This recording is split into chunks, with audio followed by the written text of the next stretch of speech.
Assalamualaikum warahmatullahi wabarakatuh. Alhamdulillah hamdan katsiran tayyiban mubarakan fih kama yuhibbu rabbuna wa yarda. Asyhadu an la ilaha illallah wahdahu la syarikalah wa asyhadu anna Muhammadan abduhu wa rasuluh. Amma ba'du. Kaum muslimin, kaum muslimat, jamaah salat zuhur yang dimuliakan Allah Subhanahu wa taala, kita bersyukur kepada Allah Subhanahu wa taala atas segala limpahan nikmat sehingga kita masih bisa beribadah kepadanya. Kemudian salawat serta salam semoga selalu tercurahkan untuk junjungan kita Nabi besar Muhammad sallallahu alaihi wasallam. Allahumma salli wa sallim wa barik ala Muhammadin wa ala alihi wa ashabihi ajma'in. Bapak Ibu kaum muslimin, kaum muslimat, jamaah zuhur yang dimuliakan Allah Subhanahu wa taala. Allah Subhanahu wa taala telah berfirman, "Wala tahsabannallaha ghafilan amma ya'maluz zalimun, innama yuakhiruhum liyaumin tashkhasu fihi al-absar." Janganlah sekali-kali engkau mengira bahwa Allah lengah terhadap apa yang orang-orang zalim perbuat. Sesungguhnya Dia menangguhkan mereka sampai hari ketika mata mereka terbelalak. Surah Ibrahim ayat 42. Melalui ayat ini, kaum muslimin yang dirahmati Allah Subhanahu wa taala, Allah Subhanahu wa taala memberikan peringatan bahwa kita harus selalu berhati-hati dalam setiap tindakan, setiap perbuatan kita, sebab khawatir apa yang kita lakukan itu termasuk perbuatan zalim. Sementara perbuatan zalim akan ditanyai, akan dipertanggungjawabkan kelak di hadapan Allah Azza wa Jalla. Ingatlah bahwa Allah tidak pernah lalai mencatat perbuatan yang dilakukan seluruh hambanya, termasuk perbuatan zalim. Terlebih perbuatan zalim bukan saja kepada sesama manusia, tetapi juga kepada diri mereka sendiri dan juga kepada sesama ciptaan Allah, sesama makhluk. Sementara tingkatan perbuatan zalim itu ada yang diharapkan akan diampuni oleh Allah, ada juga yang tidak akan diampuni oleh Allah Subhanahu wa taala, dan ada yang ditangguhkan ampunannya. Dimaafkan juga, diampuni juga, tapi ditangguhkan oleh Allah Subhanahu wa taala. Lebih jelasnya, mari kita perhatikan pernyataan yang disampaikan oleh Anas bin Malik sebagaimana yang dikutip dalam kitab Irsyadul Ibad halaman 80. Kezaliman yang tidak akan diampuni oleh Allah adalah kezaliman berupa kesyirikan atau menyekutukan Allah Subhanahu wa taala. Kezaliman tersebut tidak akan diampuni Allah sampai benar-benar pelakunya taubat kepada Allah serta berhenti dia dari kesyirikannya. Selanjutnya kezaliman yang akan diampuni oleh Allah yaitu kezaliman seorang hamba kepada dirinya sendiri akibat perbuatan maksiat dan perbuatan dosa yang langsung kepada Allah Subhanahu wa taala. Itu kezaliman yang ada harapan diampuni oleh Allah meski dia tidak bertaubat selama dia rajin, dia suka beramal soleh. Sebab perlu kita ketahui, manfaat dari kebaikan, manfaat dari amal soleh adalah menjadi kafarat atau penebus dosa-dosa kecil yang sudah lalu.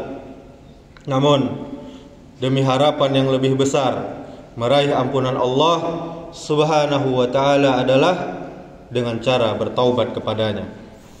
Berikutnya kezaliman yang ditangguhkan ampunannya, yaitu kezaliman yang dilakukan kepada sesama manusia. Itu kezaliman tidak akan diampuni oleh Allah, sehingga orang yang melakukannya meminta maaf kepada orang yang dizaliminya. Sebaliknya, jika ia tidak minta maaf, tidak minta ridha, dan dia tidak menyelesaikan di dunia, maka kezaliman itu akan jadi hutang di akhirat kelak. Oleh sebab itu, kita mesti takut melakukan kezaliman, baik kepada diri kita sendiri, kepada sesama makhluk, ataupun kepada sesama manusia.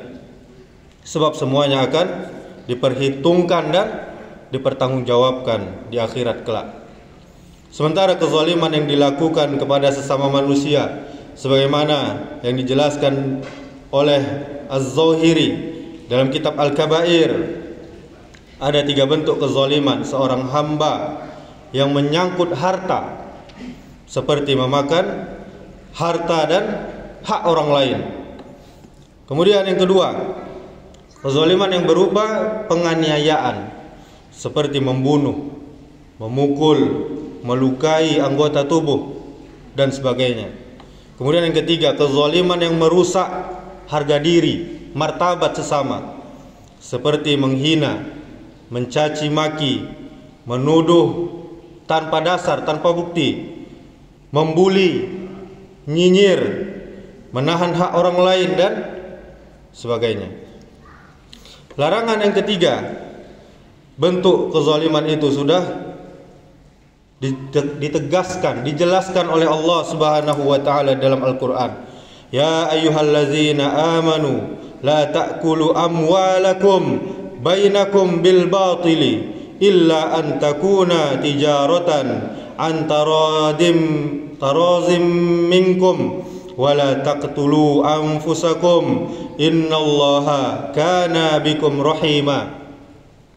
Wahai orang-orang yang beriman, janganlah kamu memakan harta sesamamu dengan cara yang batil, dengan cara yang tidak dibenarkan, kecuali berupa perniagaan atas dasar suka sama suka di antara kamu, dan janganlah kamu membunuh dirimu. Sesungguhnya Allah adalah Maha Penyayang kepadamu. Surah An-Nisa ayat 29.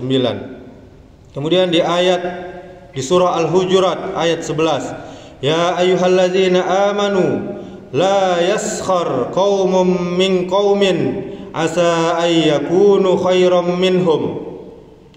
Wahai orang-orang yang beriman, janganlah suatu kaum mengolok-olok kaum yang lain, karena boleh jadi mereka yang diolok-olok lebih baik daripada mereka yang mengolok-olok. Kaum muslimin, kaum muslimat, jamaah zuhur yang dimuliakan Allah Subhanahu wa taala. Adapun balasan bagi orang-orang yang zalim merampas hak orang lain sudah banyak dijelaskan di dalam Al-Qur'an dan hadis. Yang pertama, amal kebaikannya diserahkan kepada orang yang dizalimi. Dalam salah satu hadis, Rasulullah sallallahu alaihi wasallam menyatakan bahwa orang yang zalim termasuk orang yang muflis, orang yang bangkrut di akhirat kelak. Maksud bangkrut di sini adalah amal-amal kebaikannya habis karena dia serahkan kepada orang yang dia zalimi. Kemudian yang kedua, diberi balasan yang serupa dengan bentuk kezalimannya. Dalam hadis riwayat Imam Ahmad disebutkan, ketika ada orang yang mengambil sejengkal tanah di dunia, maka di akhirat dia akan diberi balasan menggali sejengkal tanah sampai 7 lapis bumi. Selanjutnya tanah itu akan dikalungkan kepadanya hingga hari kiamat, sampai diputuskan perkaranya di antara semua manusia. Ini dalam hadis riwayat Ahmad. Kaum muslimin yang ketiga, diancam dengan doa buruk orang yang dizalimi. Ingatlah kita, orang yang dizalimi termasuk salah satu di antara 3 golongan yang pasti Allah kabulkan, pasti mustajab doanya, meskipun orang itu termasuk orang jahat pula atau orang non-muslim, sebagaimana yang telah disebutkan dalam hadis dari Abu Hurairah riwayat Imam Malik. Kemudian yang keempat, tuntutan dan persidangan di padang mahsyar. Pada waktu itu ahli neraka tidak akan masuk neraka, serta ahli surga tidak akan masuk surga sebelum dirinya bebas dari segala sangkutan, segala kezaliman dan hak kepada sesama manusia. Selanjutnya ahli neraka tidak akan masuk neraka selama dia masih memiliki hak pada ahli surga. Begitu pula ahli surga tidak akan masuk surga selama masih memiliki hak kepada ahli neraka. Demikianlah, semoga kita dijauhkan dari sifat zalim dan orang-orang yang zalim. Subhanakallahumma wa bihamdika asyhadu an la ilaha illa anta astaghfiruka wa atubu ilaik. Wassalamualaikum warahmatullahi wabarakatuh.